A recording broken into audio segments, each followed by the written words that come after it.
అసలు నీ కోడింగ్ వచ్చా? మీరు ఒక 2 months ట్రైనింగ్ ఇస్తే వచ్చేస్తా సార్. మరి రెజ్యూమ్ లో ఏంటి 1 year ఎక్స్పీరియన్స్ పెట్టావు? 1 year ఏం సార్, 2 years ఫేక్ పెట్టమన్నాను. Sorry sir, my friend did a mistake. Get last.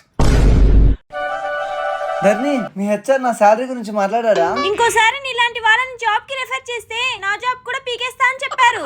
అయినా కోడింగ్ నేర్చుకోవచ్చుగా ప్రిషు. ఎంత ట్రై చేసినా నా వల్ల అవ్వట్లేదు. ఐటీ కంపెనీస్ లో జాబ్ రావాలి అంటే నీకు స్కిల్స్ ఉంటే సరిపోతుంది. ఈ బ్రాంచ్ పర్సెంటేజ్ ఇవేవి అడ్డు కాదు. ఒక ప్రూవెన్ పాత్ ఉంది. దీన్ని ఎన్ఐటీస్ ఐఐటీస్ డెవలప్ చేశారు. ఇలా స్కిల్స్ నేర్చుకునే వాళ్ళని 1700+ కంపెనీస్ హైర్ చేసుకుంటున్నాయి. అయినా వాళ్ళు ఏం స్కిల్స్ నేర్పిస్తారు? నేను నేర్చుకోగలనా? క్లాసెస్ అని మన మదర్ టంగ్ లోనే ఉంటాయి. వాళ్ళేం స్కిల్స్ నేర్పిస్తారు, నువ్వేం నేర్చుకోవాలి, వాళ్ళలా సాఫ్ట్వేర్ జాబ్ ఎలా కొట్టాలి, దీనికి సంబంధించి అన్ని కూడా top career experts free demo conduct చేస్తున్నారు. థ్యాంక్ యూ ధర్ని, ఇప్పుడే డెమో అటెండ్ అవుతాను. ఇక్కడ కనిపిస్తున్న క్యూఆర్ కోడ్ ని స్కాన్ చేసి ఫ్రీ డెమోని అటెండ్ అవ్వండి. మీకు ఎలాంటి డౌట్స్ ఉన్నా లైవ్ ఇంటరాక్షన్ లో అడగచ్చు.